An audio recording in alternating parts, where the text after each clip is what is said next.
अस्सलाम वालेकुम। Piece for Asia forum से मैं हूं आपका मेज़बान शुएब अहमद। आज हम बात करेंगे पाकिस्तान की सियासी और माशी सूरत हाल और उस सूरत हाल का शिकार मीडिया वर्कर के बारे में। इस वक्त पाकिस्तान की जो सियासी सूरत हाल है वो आपके सामने है कि निगरान हुकूमत ने अपने इख्तियारात जो हैं संभाले हुए हैं। इससे पहले PDM की हुकूमत और उससे पहले इमरान ख़ान की हुकूमत का एक दौर था जो हमने देखा।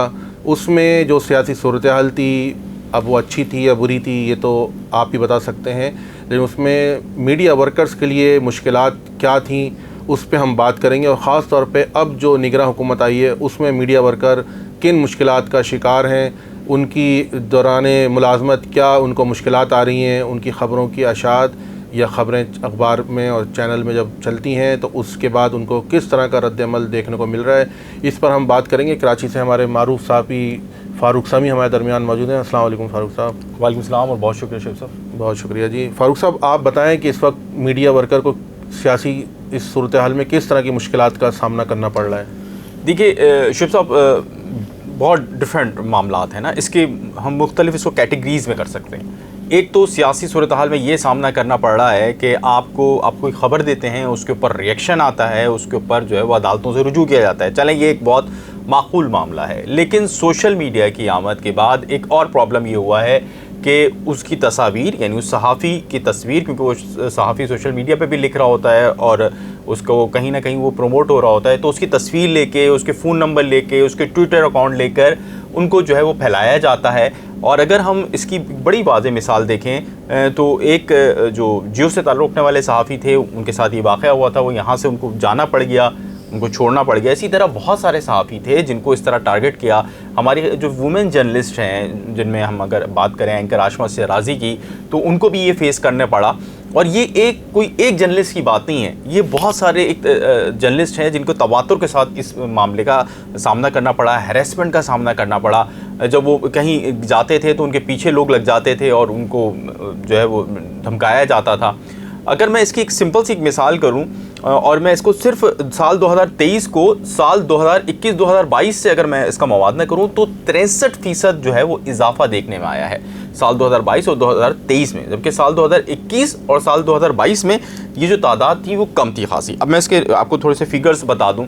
140 जो है वाक़यात रिपोर्ट हुए हैं। अच्छा, ये जो रिपोर्ट होने वाले वाक़यात होते हैं, ये वो होते हैं कि जब आप अपना दिल बड़ा करते हैं, आप अदालत जाते हैं, आप किसी थाने से रुजू करते हैं, ये आपका दिल बड़ा करना होता है, क्योंकि इसका एक सामने सीधा सा मकसद ये होता है कि आपने जब किसी के खिलाफ कंप्लेन फाइल की है तो पाकिस्तान का जो एक माहौल है, पाकिस्तान का जो एक मिजाज है, उसके अंदर बहुत ही जितना आपने कंप्लेन, तो आप तो बहुत आज़ी के साथ एक कंप्लेन करने किसी इदारे के पास जा रहे हैं, लेकिन सामने वाला अपनी ताकत का मुजाहरा करता है क्योंकि वो ताकतवर होता है। तो जनाब, मैंने आपको बताया था कि साल 2022 और 2023 में ये तादाद जो एक आज़ाद सर्वे हुए हैं उसके मुताबिक 140 है। फ्रीडम नेटवर्क ने इस हवाले से भी एक सर्वे किया था, उसमें भी 140 और दीगर आज़ाद नेटवर्क्स में भी।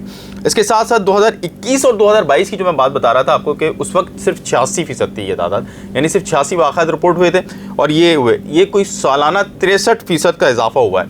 इसी तरह अगर गुज़श्ता 3 दहाइयों की बात करें हम, तो 170 से ज़ायद जो सहाफ़ी हमारे हैं उनको जो है वो टारगेट किया गया है। कहीं उनको शिद्दत पसंदों की जानिब से टारगेट किया गया है, चाहे वो मजहबी शिद्दत पसंद हो या दीगर शिद्दत पसंद हो। इसी तरह कहीं उनको शहरी वडेरों की जानिब से किया गया है। जब मैं शहरी वडेरों की बात करता हूँ तो मैं उन पॉलिटिकल पार्टीज़ की बात करता हूँ जिनका शहरों के अंदर बड़ा अच्छा कंट्रोल है। और इसकी जब मैं दही वडेरों की बात करता हूँ तो मैं वो सहाफ़ियों की बात करता हूँ जैसे कि एक जान मोहम्मद साहब का भी चल रहा है कि सिंध में उनको टारगेट किया गया है। इसी तरह दीगर जगहों पे जहाँ पर वो कारोकारी या दीगर इशूज़ के ऊपर जो कि सोशल इशूज़ के ऊपर बात करते हैं, मीडिया के सामने आते हैं और उसके ऊपर कोई अपने सोशल मीडिया पे प्रोग्राम करें, कहीं पे भी करें, तो उनको टारगेट किया जाता है। तो ये सूरत हाल है। रिसेंटली सिंध हुकूमत के हवाले से ये कराची प्रेस क्लब के अंदर भी एक दरख्वास्त आई कि मतलब पता चला कि एक जो सहाफ़ी उन्होंने ख़बर छापी और उनकी ख़बर के ऊपर जनाब किया ये गया कि उसकी बाकायदा कंप्लेन की गई उनके मालिक को, और कंप्लेन इस लेवल की गई कि फिर उनको निकाल दिया गया। जिसकी जो कंप्लेन है वो बाकायदा सहाफ़ियों ने रजिस्टर्ड कराई। जो हमारे पास मुर्तज़ा सोलंगी साहब आए थे, वफाकी वज़ीर इत्तलात, और इसी तरह जो सूबाई वज़ीर इत्तलात हैं उन तक भी इसको जो है वो बताया गया और वज़ीर आला सिंध के सामने भी गुज़श्ता दिनों कराची प्रेस क्लब ने रखा। तो ये एक पूरी सूरत हाल है जो कि सहाफ़ी फेस कर रहे हैं और ये दिन ब दिन इसमें इजाफा देखने में आ रहा है। हमने अगर हम इसको 2021-2022 की, जैसे मैंने बताया आपको, जो फिगर थी 2020-2019 में उससे कम थी, हम एक दफ़ा फिर ये देख रहे हैं कि जब शिद्दत पसंदों की जानिब से हम देखते थे कि सवात में या बलूचिस्तान में जहाँ पे हम देखते हैं कि अस्करियत पसंदी ज़्यादा है, वहाँ पर ये वाक़यात होते थे, अब ये दोबारा से वाक़यात में बहुत ज़्यादा इजाफा हुआ है। और अब इसमें जो इजाफा सोशल मीडिया में आने के बाद जो, या सोशल मीडिया के बाद जो हुआ है, उसमें सबसे जो ख़तरनाक बात यह है कि अब सियासी कारकुन जो है वो बड़ा जो है वो अदम बर्दाश्त का उसका रवैया है, और वो बिल्कुल बर्दाश्त नहीं करता, और वो जो सहाफ़ी है उसको दूसरी जो पार्टी है उसका जो है वो वर्कर करार दे देता है। ये फेस किया आसमा शिराज़ी ने, ये फेस में, ये मैं उन शक्लों की बात कर रहा हूँ, आसमा शिराज़ी की बात करें या अरशद शरीफ की बात करें, एक साइड पे इमरान रियाज की बात करें तो दूसरी साइड पे हम तलत हुसैन की बात करें या हम वसतुल्लाह खान साहब की बात करें। ये वो लोग हैं जिनको मतलब सोशल मीडिया से कबल भी और सोशल मीडिया के बाद भी बहुत मोतबर जाना जाता है, उनको लोग जानते हैं, उनको पहचानते हैं। ये मैं एक आम सहाफ़ी की बात नहीं कर रहा जो कि एक सहाफ़ी है जो इतना पॉपुलर नहीं है या उसके इतने ताल्लुक़ वास्ते नहीं है, तो उसका क्या हाल है वो आप बेहतर समझते हैं। अच्छा देखें फ़ारूक समी, आपने जो बात की उसमें आपने शिद्दत पसंदों की जानिब से सहाफ़ियों को दी जाने वाली धमकियाँ हैं, इसके अलावा आपने पॉलिटिकल वर्कर्स की बात की, लेकिन यहाँ पे हुकूमत जो हुकूमत वक्त होती है, चाहे वो इमरान खान साहब की हुकूमत थी या उसके बाद PDM और अब निगरान हुकूमत, देखें अभी खालिद जमील साहब एक चैनल के ब्यूरो चीफ़ हैं, उनको पीका ऑर्डिनेंस के तहत जो है PPC उन पे लगा और उनको गिरफ़्तार कर लिया गया साइबर क्राइम में। इसके अलावा पैमरा तरमीमी ऑर्डिनेंस जो है उसको बाकायदा बिल की सूरत में उसको अप्रूव कराया गया पार्लियामेंट से, और उसके बारे में भी कहा जाता है कि ये भी जो है आज़ादी सहाफ़त को कंट्रोल करने के लिए जो है ना एक हुकूमत जो है उसको अपने बतौर आला कार जो है ना इस्तेमाल करना चाह रही है। तो ये हुकूमती जो इक़दाम हैं और जो हुकूमती जो कवानीन हैं, आप समझते हैं कि इससे मीडिया वर्कर या जो आप कह लें कि जो हमारा सहाफ़ी है, आमिल सहाफ़ी है, वो उसको इससे तहफ़्फ़ुज़ मिलेगा या वो ख़ुद अदम तहफ़्फ़ुज़ का शिकार हो रहा है? देखिए, जैसे जैसे हम चीज़ों को देख रहे हैं ना, ये इसको अदम बर्दाश्त इसीलिए कहता हूँ कि एक रवैया है कि रियासत की जानिब से ये कानून साजी होती है, चाहे हुकूमत कोई भी हो, ये गवर्नमेंट जब करती है तो इसके अंदर जब कानून साजी होती है तो अपोजिशन जमातें हों या विफाक के अंदर बैठी हुई हुकूमत की जमातें हों, हुकूमती जमात दोनों उसको एक्सेप्ट करते हैं, उसको कबूल करते हैं। और ये कानून साजी का सिलसिला जब हुआ तो तमाम सहाफ़ती तंजीमों ने उसके ऊपर शदीद एहतजाज किया, और ये सिलसिला जो जैसे अभी हमने बताया अपने पीका का खालिद जमील जो कि ABN के ब्यूरो चीफ भी हैं, और उनको जब उठाया गया और उनके हवाले से किया तो उनके बड़े सख्त कमेंट्स थे इस हवाले से। इसी तरह माजी में ऑनलाइन के एक जो बड़े हैं उनको उठाया गया, ऑनलाइन न्यूज़ एजेंसी के, और जब उनको उठाया गया था तो उस वक्त भी यही क़ानून और यही सारी चीज़ें इस्तेमाल की गई थी। बुनियादी तौर पर ये क़ानून हम ये देख रहे हैं कि इसको ये जो हुकूमतें हैं, पॉलिटिकल पार्टीज़ हैं, ये इसको जो है वो इस्तेमाल करती हैं अपने मुखालफिन को या अपने जो वो लोग हैं जिनको वो समझती हैं कि ये हमारे ख़िलाफ़ जो है वो आवाज़ बन रहे हैं या हमारे ख़िलाफ़ एक बयानिया तश्कील दे रहे हैं, तो उनको वो करती हैं। क्योंकि मैं इसको इस हवाले से देख रहा हूँ कि इससे कबल जब PDM में शामिल जमातें थी, चाहे वो मुस्लिम लीग नून हो, पाकिस्तान पीपल्स पार्टी हो, मुत्तहिदा कौमी मूवमेंट हो, या अब मैं दीगर जमातों की बात करूँ, ये तमाम लोग पाकिस्तान तहरीक इंसाफ को मोर्द इल्ज़ाम ठहराते थे और ये कहते थे कि जी जनाब पाकिस्तान तहरीक इंसाफ की वजह से ये तमाम कानून साजी हो रही है, और पाकिस्तान तहरीक इंसाफ उन लोगों की जो कि गैर जमहूरी लोग हैं उनकी आलाकार बन रही है, और उनके आलाकार बनने के बाद ये सारे इक़दामात कर रही है। लेकिन जो PDM का एक बहुत ही मखसूस पीरियड रहा, बहुत मुख्तसर पीरियड रहा, अगर शुएब खान साहब आप वो देखें तो उसके अंदर जो कानून साजी की गई और जो बेतहाशा कानून साजी की गई और जिसके अंदर जो आज़ादी इज़हार को सल्ब किया गया, उसके अंदर जो सहाफ़ियों पे कदगनें लगाई गई, उससे ना सिर्फ सहाफ़ी माशी तौर पे कमज़ोर हुआ बल्कि उससे की वजह से सहाफ़ी लोगों ने सहाफ़त छोड़ना शुरू कर दी। लोग बोलने लगे यार हम ये मुल्क छोड़ के चले जाते हैं। कई ऐसे सहाफ़ी जो यहाँ से बाहर जाकर व्लॉग्स कर रहे हैं, बहुत सारे पॉलिटिकल जो लीडर्स हैं वो भी चले गए कि यार हाँ बात करने की अब आज़ादी नहीं रही। अच्छा देखें फ़ारूक समी, आपने जिस तरह बात की, देखें हम तो यहाँ बात कर रहे हैं पाकिस्तान की सियासी और माशी सूरत हाल पर, और उसमें मीडिया का जो वर्कर है उसकी सूरत हाल। अच्छा, जिस तरह आपने बात की, अगर मैं समझूं तो आपने शायद एक तरफ़ा आपने शायद ये बताया कि सहाफ़ियों को मुख्तलिफ़ हवालों से, चाहे वो शिद्दत पसंद हो, चाहे वो सरकारी सतह पे हो या पॉलिटिकल पार्टीज़ की जानिब से एक थ्रेट मिलता है, तो क्या ये सहाफ़ी जो हैं या जो हमारे सोशल मीडिया के एक्टिविस्ट हैं उन पे कोई अपने लिए भी कोई हद कोई लागू होती है, या अपने लिए भी कोई ज़ाब्ता अखलाक लागू होता है कि देखने में आ रहा है कि आपने जितनी डिसइंफॉर्मेशन आपने फैलानी है, आप जो है ना सोशल मीडिया के ज़रिए जो है ना सोसाइटी में आप जो है ना आप उसको जो है ना आप कह लें कि वायरल कर दें, तो मेरे ख्याल में सोशल मीडिया का जहाँ फ़ायदा है उसमें नुकसानात भी बहुत है, लेकिन सही है, डिजिटल मीडिया आ गया, बहुत अच्छी बात है, आज़ादी इज़हार राय का इब्लाग हो रहा है, बहुत अच्छी बात है। क्या आप समझते नहीं कि कोई एक लकीर जो है वो हमारे सोशल मीडिया एक्टिविस्ट जो हैं उनको भी कोई अपने लिए असकुत खींच लेनी चाहिए? देखिए, लकीर पहले भी मौजूद थी, डेफोमेशन का लॉ मौजूद था, रियासत के हवाले से पहले से कानून साजी हुई थी। ये जो पीका ऑर्डिनेंस या उसकी जो सहाफ़ी मुज़ाहमत कर रहे हैं या उसके ऊपर बात करते हैं या उसको समझते हैं कि आज़ादी इज़हार के ख़िलाफ़ है, तो उसकी बुनियादी वजह यह है कि इसके अंदर बिना जुर्म साबित हुए आप एक फ़र्द को सिर्फ इसलिए उठा रहे हैं कि उसने कोई बात लिखी है, क्या उसने कोई फ़िज़िकल ऐसी एक्टिविटी की है कि वो रियासत के लिए ख़तरनाक हो या किसी शख्स के लिए ख़तरनाक हो। हाँ, अगर ऐसी कोई बात है तो आप उसको ट्रायल करें। डेफेमेशन लॉ आपके पास मौजूद था, उससे कबल जो ये इस तरह की ख़बरें होती थी, मतलब अखबारात के दौर में भी तो ख़बरें लगती थी ना। पहले अगर सोशल मीडिया नहीं था तो अखबारात पढ़ा जाता था, टीवी देखा जाता था, डेफेमेशन के तहत चीज़ें होती थी, उसके ऊपर अदालतों में जाते थे।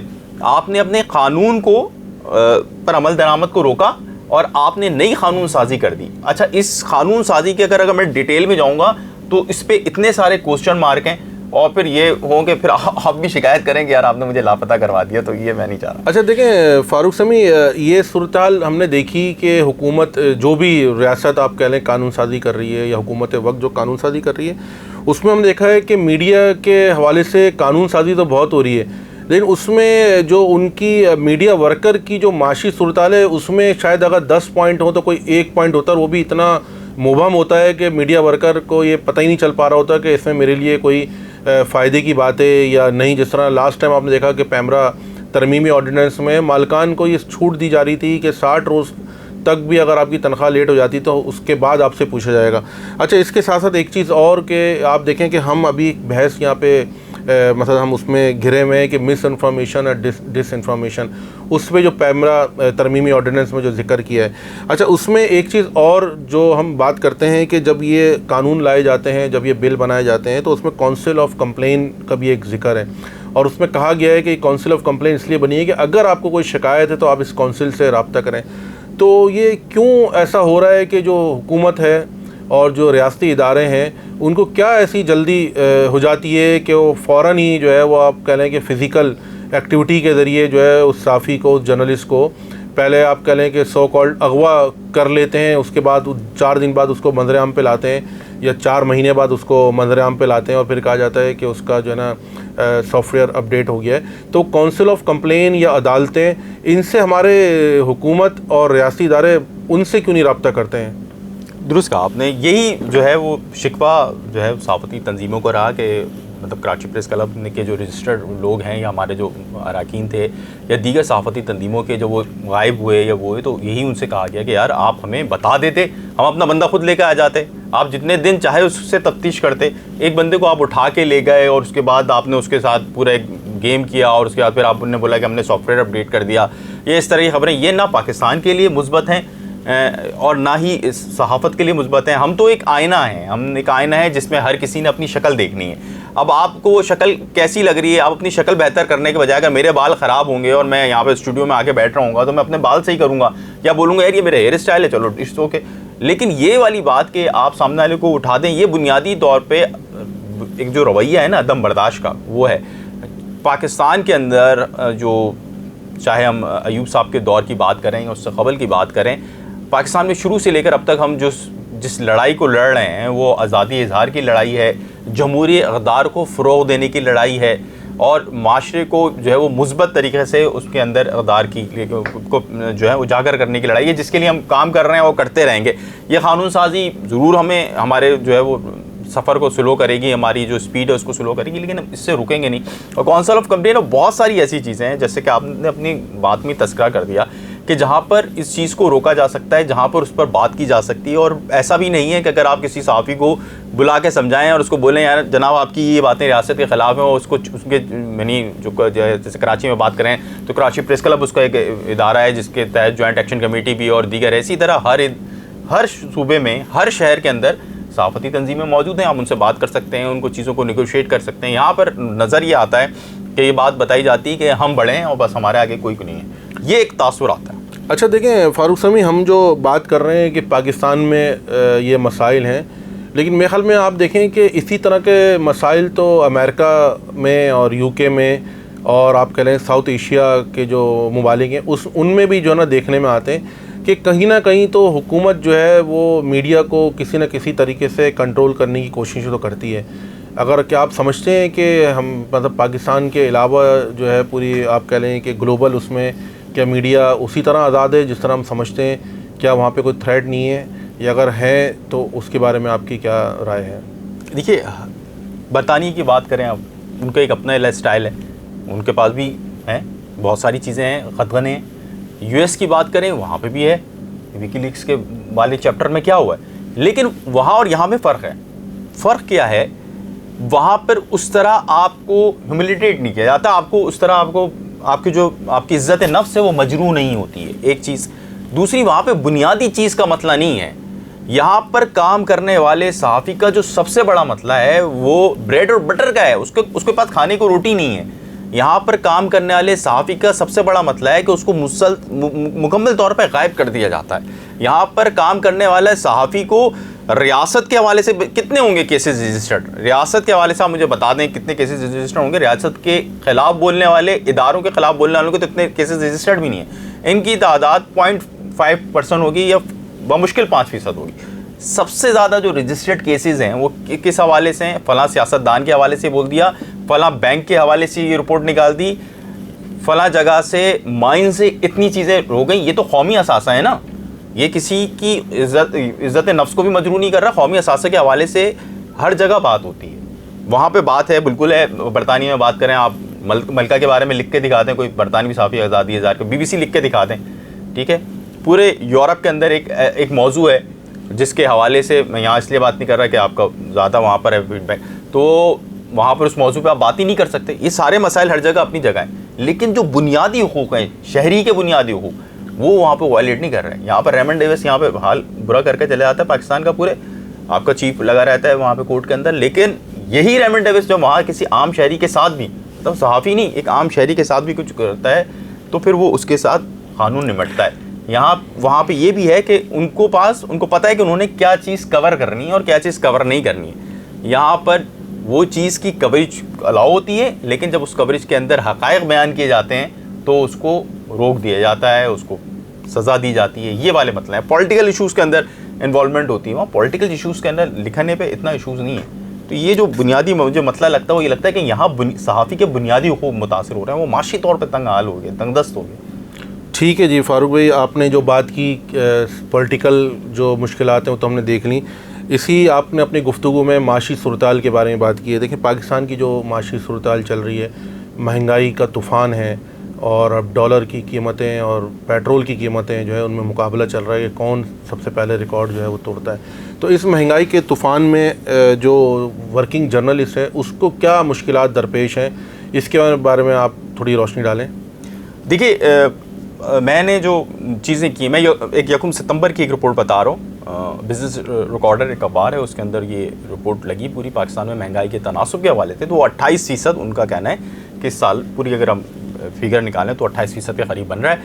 और ये महंगाई का तनासुब ने जो बढ़ा है, बहुत तेज़ी से महंगाई बढ़ी है। जो कई जगहों पे जो बुनियादी चीज़ें लोग खाते हैं जैसे कि दालें हैं, उनमें 100% भी इजाफा देखने में आया है कीमतों में। तो अब ये सारा जो असर था उसका बराह रास्त असर सबसे ज़्यादा अगर कोई तबका मुतासिर हुआ तो वो मीडिया वर्कर्स थे। कोरोना के दौर से लेकर ये जो मीडिया वर्कर्स मुतासिर हुए, फिर जो इमरान खान साहब का एरा आया उसके अंदर सहाफ़त को जो कानून साजी के ज़रिए भी और फिर कोई उनको सपोर्ट नहीं किया। ये जो मीडिया है बुनियादी तौर पर रियासत का चौथा सुतून कहा जाता है, और इसका काम ही जो है वो रियासत को में जहाँ जब गड़बड़ हो रही होती है तो वो वहाँ से निशानदेही करता है और उसके बाद वो दुरुस्त होती हैं चीज़ें। लेकिन यहाँ पर जो सबसे बड़ा मसला आया है, जो कोरोना के बाद से ही शुरू हो गया, कि जो इदारे हैं, जो मीडिया वर्कर्स हैं, उन्होंने मीडिया वर्कर्स को सपोर्ट नहीं किया। और उन्होंने मीडिया वर्कर्स को इसलिए सपोर्ट नहीं किया कि उनका प्रॉफिट का मसला था, उनको प्रॉफिट हो रहा था, प्रॉफिट कम हो रहा था, इस पर उन्होंने अपने जो मुलाजमीन हैं उनकी तनख्वाह में कटौतियाँ कर दी।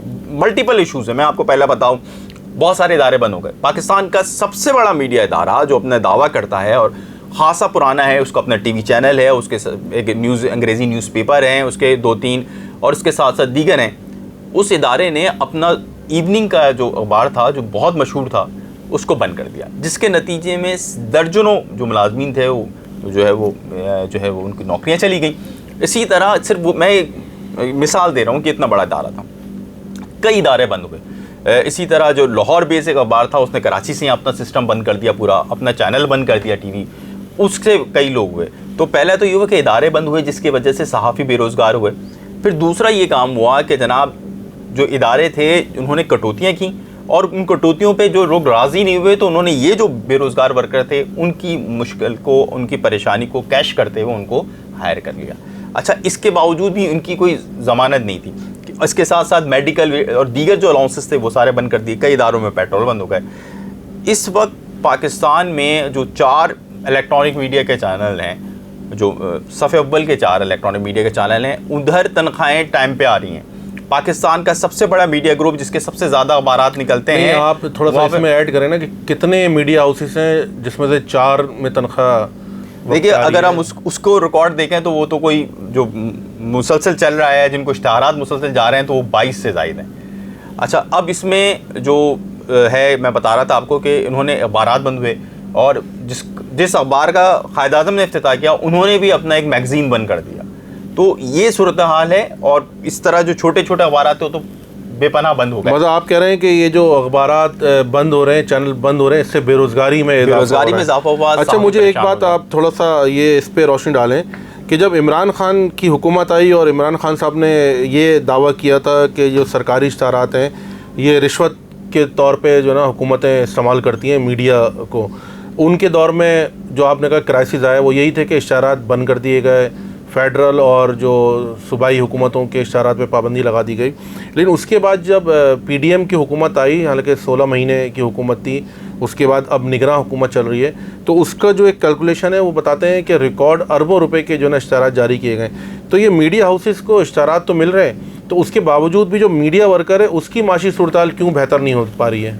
देखिए, इस पूरी सूरत के अंदर जो ये पूरे क्राइसिस हुआ कोरोना के अंदर और दीगर चीज़ों में, उसमें मीडिया वर्कर्स के मुकाबले में जो सहाफ़ती तंजीमें थी उसके मुकाबले में मालकान की तंजीमें ज़्यादा स्ट्रॉन्ग हो गई, और मालकान की तंजीमें स्ट्रॉन्ग हो गई तो फिर उन्होंने ये सोचा, जैसे कि हर कैपिटलिस्ट सिस्टम या सरमायादाराना निज़ाम में होता है, कि हमने अपना प्रॉफिट किस तरह ज़्यादा से ज़्यादा कमाना है। किसी के दिल में अपने मुलाजिम का के लिए कोई रहम हुआ तो हैं भी, ऐसे भी इदारे होंगे यकीनी तौर पे हैं भी कि जिन्होंने थोड़ा ख्याल किया, लेकिन बेशतर इदारों ने ये किया कि उन्होंने उसको पूरा बैंड अप किया, बोला जितना निचोड़ सकते हैं, जितना प्रॉफिट ले सकते हैं हम वो लें। और एक गैर यकीनी की सूरत हाल में जहां हमने देखा कि डॉलर जो है वो बिल्कुल क्रॉस कर गया और लोगों ने प्रॉफिट और उसके लिए जो है वो हर हद पार कर दी, और इसके नतीजे में गरीब आदमी जो है वो उसको एक वक्त का खाना खाना मुश्किल हो गया। इसी तरह जो मीडिया की जो एसोसिएशंस बन गई मालकान की, उन्होंने भी इस चीज़ को खासा वो यूज़ किया, इस पूरी सूरत हाल को, और इस सूरत हाल में उन्होंने ये कहा कि अभी जो हमारा पुराना लॉस हुआ है वो नहीं हुआ। हालांकि जितनी भी रिपोर्ट्स हैं उसके मुताबिक कोई भी जो बड़े इदारे थे वो कोई भी लॉस में नहीं गए हैं। वो प्रॉफिट में रेशो उनका कम हो सकता है लेकिन लॉस में नहीं गए थे। लेकिन उसके बावजूद ना सिर्फ तनख्वाहों में कटौती की गई बल्कि लोगों को मुलाजमतों से निकाला गया, और उसके साथ साथ उनके जो अलाउंसेस हैं उनको ख़त्म किए गए, जिसकी वजह से अच्छा 8-8 साल 9-9 साल ऐसे हुए कि बड़े बड़े पेपर्स में अंदर, बड़े बड़े मीडिया ग्रुप्स के अंदर जो है वो लोगों को तनख्वाहें में इजाफा नहीं किया गया। 8-8 9-9 साल गुजर गए। अब महंगाई जो है उसका तनासुब बहुत ज़्यादा हो गया है। अब जिसकी 35 या 40 या 50 हज़ार रुपये तनख्वाह थी, अब वो अपने घर का किराया कैसे देगा, अपना बिजली का बिल कैसे देगा। पाकिस्तान में एक आम बिजली का बिल जो 300 यूनिट्स खर्च कर रहा है उसके 16-17 हज़ार आ जाते हैं, तो फिर ये कैसे पॉसिबल होगा। और इसकी वजह है कि लोगों में फ्रस्ट्रेशन भी बढ़ रही है, चीज़ें तो हम देख ही रहे हैं, लेकिन जो मीडिया वर्कर है वो बेचारा कहीं का नहीं रहा। अच्छा देखें फ़ारूक समी, जिस तरह एक अंदाजे के मुताबिक 5,000 से ज़ायद मीडिया वर्कर्स जो हैं वो बेरोज़गार हुए हैं, तो यहाँ पे हम जब बात करते हैं दूसरे ममालिक की, तो वहाँ पे रियासत जो होती है वो अपने आम शहरी को एक सपोर्ट करती है। तो ये जो 5,000 मीडिया वर्कर मुलाजमतों से जो है ना बरतरफ़ किए गए, उनको निकाल दिया गया, पूरे जो है ब्यूरो ऑफिस बंद कर दिए गए, अखबारात के दफातर बंद कर दिए गए, तो उसमें हुकूमत की जानिब से आप समझते हैं कि उनकी कोई रिलीफ़ के लिए कोई पैकेज अनाउंस किया गया हो, या उनको जो है ना कोई ऐसे स्पेशल अलाउंस दिए गए होंगे जब तक उनकी नौकरी नहीं लग जाती है, जब तक जो है हुकूमत की तरफ से जो है उनको कोई वजीफ़ा जो है वो जारी किया जाएगा? ऐसा कुछ आपके इल्म में कुछ ऐसे कोई इक़दाम हुए? नहीं, मेरे इल्म में ऐसे नहीं है। कोई इकदाम यहाँ पे कोई सहाफ़ियों के लिए जो है वो मेरे में नहीं, अभी जो देखें अब एक उन्होंने लॉन्च किया है, पीडीएम गवर्नमेंट ने जाते हुए एक लॉन्च किया था कि वो सेहत कार्ड दे देंगे, मतलब वो सहाफ़ियों की अगर कोई हंगामी को मदद हुई तो उस हवाले से कर देंगे। सिंध गवर्नमेंट भी कहीं कर देती है कि एप्लीकेशन आप भेज दें तो कुछ हो जाता है, लेकिन एक प्रॉपर प्रोग्राम जैसे कि एक शहरी होता है, जैसे कि दुनिया के अंदर कहीं कोई शहरी को एक्सीडेंट हो जाए या वो हो जाए तो उसको गवर्नमेंट कुछ पैसे देती है। कोरोना के अंदर लोगों ने रियासतों ने पैसे दिए, लेकिन सहाफ़ी जो कि सच के लिए बात करता है, जो कि पूरे पाकिस्तान को की अगर हम बात करें तो पाकिस्तान के वो मसाइल हुक्मरानों तक पहुंचाता है, जो उसकी ब्यूरोक्रेसी या उसके जो लोग होते हैं जो नीचे काम कर रहे होते हैं, जिन मसाइल का अदराक वो नहीं करते, वो अदराक वो हुक्मरानों तक पहुंचाता है अपनी टीवी स्क्रीन के ज़रिए, अपनी तहरीर के ज़रिए। उसकी आवाज़ कोई नहीं है, उसको कोई सुनने वाला नहीं है, उसकी कोई बात करने वाला नहीं है। वो अपने इदारों के अंदर भी मफलूक हाली में और परेशानी का जो है शिकार होता है तो उसको कोई उस बात नहीं कर पाता। और रियासत तो इसलिए नहीं सुनती क्योंकि वो चाहती है कि जनाब हमें ये चेहरे नहीं चाहिए, हमें ये शीशे नहीं चाहिए कि हम उसमें देख के अपनी शक्ल देख के जो है वो पेशेमा हों या हम परेशान हों। वो कहते हैं अच्छा ये शीशे टूट जाएं, ख़त्म हो जाएं, सब ख़त्म हो जाएं, कोई आज़ादी दारेदार ना हो, हम जो चाहें वो करें। तो वो एक जो सिस्टम है हमारे मुल्क का वो चल रहा है। चलें, ये सिस्टम चल रहा है और देखें कब तक चलता है। रियासत का चौथा सतून मीडिया है और आपकी बातों से तो लगता है कि रियासत ने इसको शायद वो दर्जा नहीं दिया जो बाकी जो सतून है जिनको हासिल है। तो नाज़रीन, ये फ़ारूक समी बात कर रहे थे, बहुत तफसील से इन्होंने पाकिस्तान में मीडिया वर्कर्स को दरपेश मसाइल के हवाले से बात की। पीस फॉर एशिया फोरम की तरफ से आज तक के लिए इतना ही। इंशाल्लाह अगली बार फिर किसी नए टॉपिक के साथ आपके सामने हाज़िर होंगे। बहुत शुक्रिया।